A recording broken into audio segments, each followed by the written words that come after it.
Welcome to Whose Line Is It Anyway, the show where everything's made up and the points don't matter. In improv comedy, everything you see is made up on the spot. You using my toothbrush? Aren't you supposed to be happy? And oftentimes done with audience suggestions.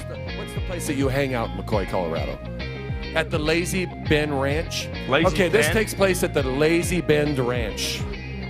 And yet, improv groups practice. Why is that if there's no lines to memorize or scenes to rehearse? Well, turns out the answer can help us learn to become more creative.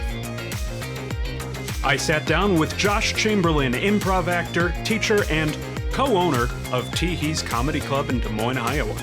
We had a conversation about why improv teams practice and what that has to do with creativity.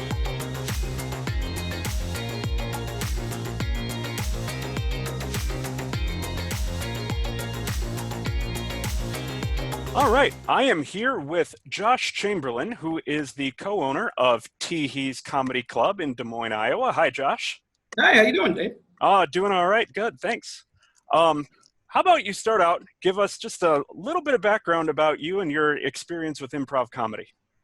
Yeah, well, I used to live in Chicago prior to coming to Des Moines.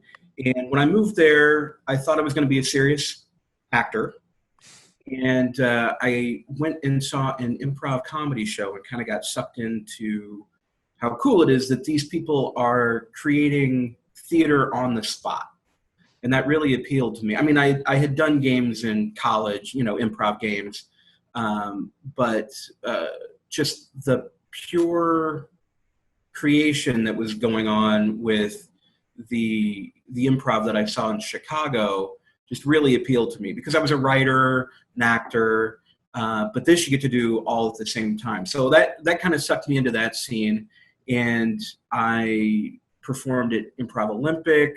I went on to work for Second City, and then once I got married, we were having kids, we were thinking about, moving. So that's when I came to Des Moines, and when we were thinking about that, we were thinking about, how can we do the things that we want to do in Chicago, but do them here? And that's kind of what led me to start a theater and where I am with Teehee's Comedy Club today. All right. Well, I'm going to start out with my big question for this topic here. In improv comedy, if everything is made up, there's no lines to learn, there's no scenes to memorize, why do improv teams practice with each other? We actually get that a lot. Improv is not, the content is made up in improv.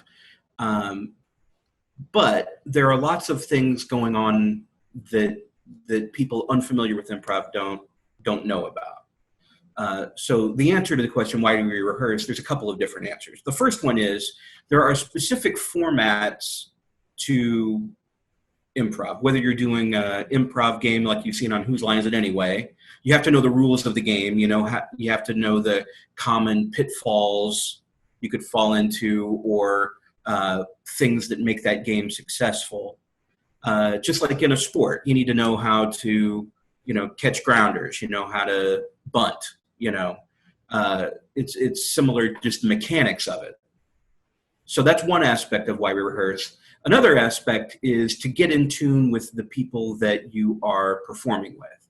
Because unlike a lot of different artistic endeavors, improv is all about people working together. You're not up there by yourself like with stand-up. You're not, you can do monologues, but the piece as a whole comes from your group. So you need to get in tune with what is their sensibility? What are they, what kind of scenes do they gravitate toward? How do I play off characters with this person? And likewise for them to get used to you, which is one of the reasons why not only do I encourage teams to rehearse together, but just go have fun together, go to a bar and talk to each other, find out about each other's lives. Because once you know about the different people, you can tap into their knowledge base, I know this person is really into cars.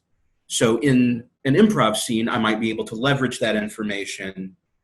And, I don't know about cars necessarily, but I know, Dave is really into cars. So he's going to be able to carry a scene with the, car salesman or car mechanic or whatever. I know that he has that knowledge base. And so that gives the team something to build off of and combine an idea, generate based off that, is what you're saying. Yeah, I mean, I don't have to know everything. I just have to know a little piece of something. And then that might spark creativity in somebody else to create more of it. And it just kind of becomes, like a rock rolling down a hill. You're going to pick, or a snowball, you're just going to pick up more and more momentum. And you're going to create something unique to the group that no one person could have created. It only comes from that group. And that's one of the things I really love about improv, that, you don't capture that in sketch comedy. You don't capture that in stand-up. It's that you had to be there kind of situation. Yeah. That's why often when people go out and explain what they saw at an improv show, it sounds kind of silly, but in that moment it was hilarious, right? Mm-hmm. And that's one of the kind of the cool things was, like, right now in this theater, the audience, the people on stage, we're participating in something that will never be again. The people on the outside are never going to understand, because we were part of that creation process. Yeah. Yeah. And what I like too about what you said is the being able to work together, creating something that as a group we were able to create that we wouldn't have necessarily been able to create by ourselves. Yeah. By being able to combine our knowledge and our experiences, and then also practicing that structure with it gives us something to build off of too. Well, and people think that improv is a lot more risky than it really is, because we do give structure to improv. We're not, unless, like there are, once you've been doing it for a while, you could go out and say, give me a one-word suggestion and I'll improvise without form for half an hour. But most improv has a specific structure to it. Most of the scenes are going to be 3 to 5 minutes long. If it's an improv game, you know what the rules of that game are. Like, oh, I can't use my arms. Somebody else is going to use my arms. Or one person has to be, there's a game called Stand, Sit, Lean, where throughout the entire scene, one person has to be standing, one person has to be sitting, one person has to be leaning. So I know if somebody stands up, we've got to shift in some way, So it takes a lot of the risk out of it, like then at that point, all you have to worry about is your character. You don't have to worry about everything. You just have to worry about that one little piece. And that freedom lets people risk more, and they take more chances and are more free to create. When people first start doing improv, they often think that, like, oh, I've got to think of everything. I've got to do his part and figure out, what the location is. And it's like, no, just bring a little piece, Yeah. Somebody else will bring another piece. And then it snowballs and exactly. Rolling. Yeah. So that reminded me, like, one thing I hear improvisers talk about a lot is yes and. Can you explain just a little bit what is yes and then why is that important to improvisers? Sure. Well, I mean, yes and is really the cornerstone of what we do in improv. Simply because, if we do have that scene, we have that 3 to 5 minutes to create something, right?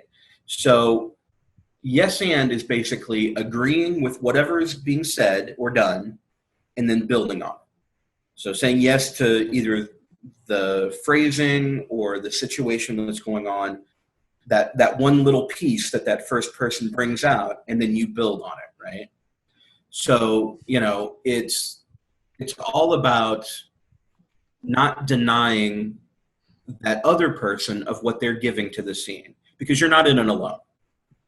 So, for instance, if somebody comes in and says, "Doctor, can you please hand me the scalpel?" And you say, "I'm not a doctor. We're in a funeral home." That kind of negates everything that person just said, and it's not getting us any farther in the scene. Mm-hmm. It totally In kills fact, your momentum. It kills the momentum, and it also makes it really confusing for everybody. Like, well, why did she say it? Because then you have all these other things to deal with. Like, how do I stay true to the fact that, she thought I was a doctor, but we're not in a surgery, and then you have to navigate making all that make sense. When the easier path is just saying yes and agreeing to it and seeing where that goes. In an improv scene, we don't have much time to do that. Again, like we're gonna be out of there in 3 minutes. So we need to get things going as fast as we can. We want to jump into the middle of a scene and we just want to say yes to whatever is thrown out there. Because if we are staying true to the tenets of yes and the tenets of improv, we are just going to give everything its due. And we're going to look at everything like a gift. And that's what we call adding information to a scene, gift giving in improv. Similarly, in any part of life, like, isn't it easier just to say yes to things? That doesn't necessarily mean it doesn't necessarily mean you agree with them, but you're giving them the opportunity to have their voice heard. Like, yes, you think that. Let's have a discussion about that and see where it goes. Yeah, say yes and see where it goes. That's great advice. Yeah, that doesn't mean that it's going to be gold every time. But again, that's another reason why we practice in improv too, because oftentimes we have to retrain ourselves not to shut off other people's ideas. And it takes a while to get used to saying yes to things, because it's, at least in the American culture, we often try to shut down other ideas because we think we know best, or there's a reason why we do it this way. Mm-hmm. And you'll find that a lot in corporate environments too. Like, well, this is the way we've always done it. We don't need new ideas. Let's just get the job done. And yeah, that's one thing I talk a lot about, is the way we do things is one of the biggest barriers to creativity. Yeah. Yeah. So, all right. Well, I know you because I took some of your classes. Yeah. And so you are an experienced improv teacher. You've taught lots of classes. When it comes to beginning improvisers, what are some things that beginning improvisers really struggle with? A lot of them want to be perfect right away. Mm-hmm. Like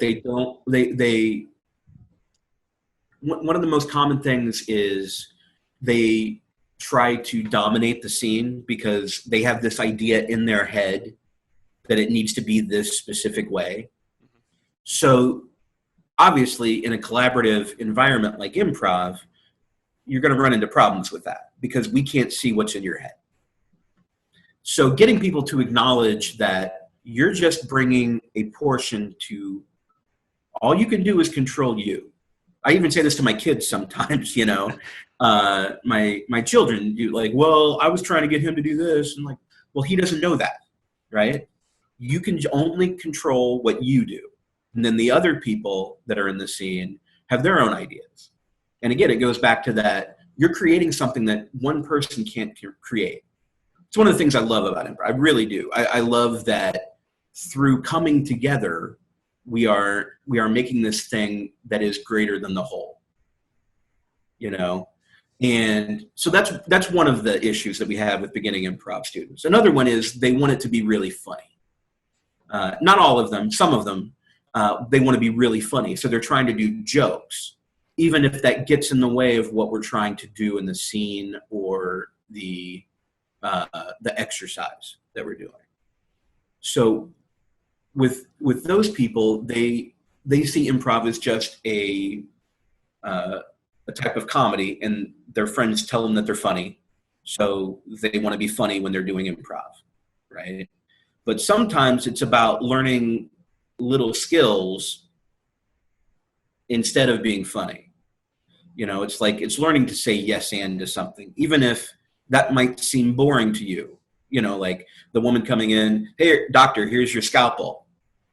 And he had a joke planned about being late for the birthday party. You know, like he can make that fit in, but this throws him all of a sudden, right? And he doesn't know how to fit it into the scalpel that the nurse is handing him. Instead, he could have just said, "Thank you, nurse. Are we ready for surgery?" Or, you know, like just adding on to what she has already said. But instead, he gets locked in his head because he wants to say something funny. And sometimes it's about doing the things that seem boring that'll get you to the next thing, you know, because we don't know how hilarious this surgery scene is going to be until we do it. Right. But this guy's already judging it. He's already pre-planning something instead of just going forward with what's already out there. Yeah. I can remember that from taking some of your classes and my time on stage too, that when people are watching you, you have the pressure to try to be funny because it is a comedy show, but using the nuggets that people are throwing out in the scene always seems to be what makes it funnier, rather than kind of giving in to my own pressure and using my preconceptions to try to make that funny. Yeah. Sure. So, well, and then, you know, there's that, with improv, there's that judgment factor that goes in there. Like, because you aren't in control, like a lot, especially people that are very goal-oriented, improv sometimes a struggle because improv is a process. It's not an end product. Yeah. You go along the journey with improv versus here's that joke. All right. So we were just talking about what beginning improvisers struggle with, but then in your teaching and in your coaching, I'm sure you've seen people grow and improve. What are some of the biggest ways you've seen people improve over time? Well, the judgment factor is one that everybody that eventually gets good gets over that hurdle, because everybody wants to do well, even if you're not like outwardly trying to, you know, make the scene whatever you want it to be. Everybody wants to do well at something. You wouldn't, you don't do things that you don't enjoy and want to do well at, unless you're being made to take the class or do the show. But everybody that does well at improv gets over judging both themselves and others, because then you can be in the moment and really focus on what did that person just say? What did they just do? How do I react to that in the moment? So being able to live in that moment of pure creation is really the key to being good at improv. When you've stopped judging your ideas, other people's ideas, and you're just reacting to what's in front of you. You're not pre-planning. You're just there. And whatever, I mean, some of the funniest things that I've ever heard have been in improv scenes where people just said something and then they realized what they said and it was great because they didn't need to say that. They just said it. It works. Yeah. And one of the things that I see too in creativity and other settings is that people who have a tough time withholding that judgment, they do it because they don't want bad ideas to be implemented, which is a totally understandable feeling. But what we're trying to say is during ideation, we're just trying to create right now. Yeah. And later on, we'll judge what's a good idea and what's a bad idea. But right now, just let things happen. Yeah. Usually when I talk to people about that, I tend to tell them more ideas mean more good ideas. It also means more bad ideas. Yeah. But the more ideas you get out, the more choices you have to sort through those ideas. Yeah. You know, because we don't know in the moment necessarily what's going to happen with those ideas. There may be, you know, we may think that we have the perfect idea, and anybody that's been in any kind of large group knows this. Like, okay, the people in the room think this is a great idea. Then we throw that out to the larger organization and, you know, oh, finance says we can't do that because of the accounting software they use. Or, you know, like there are any number of things that may not be thought of in the room, but later people can pick stuff apart. And that's fine, because then in the room, if we have 20 ideas, we can go, oh, that doesn't work, but what about this one? You know, like, we liked this one, but this one's pretty good too. And it doesn't have to be, the other thing about ideas is it doesn't have to be the perfect idea. It just needs to be one that works. Right. And a lot of people, perfect often gets in the way of good. Yeah, absolutely. So you touched a little bit on the business world, but you've also done some corporate consulting. You've brought your improv shows and your improv skills into the business world.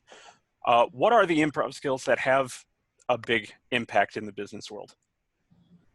Well, I mean, almost everybody works in groups nowadays. You know, like, there's nobody, I mean, I'm sure there are, you know, somebody sitting in an office somewhere that never talks to anybody, but most people have to interact with others. I mean, right now, coronavirus is going on. We have this global pandemic, and people are still getting together like this via Zoom or you know, Google or Teams or whatever program they use. People still need to get together, and that's like a big thing. Everybody still needs to interact with one another. So what we try to focus on in our corporate workshops is communication skills are the basis for most of what we do.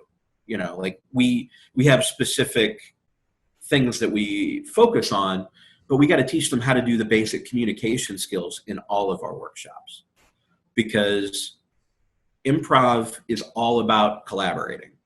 So whether you want to be more creative, or you want to work on diversity, or you want to work on, you know, presentation skills, all of those deal with how people interact with one another and how we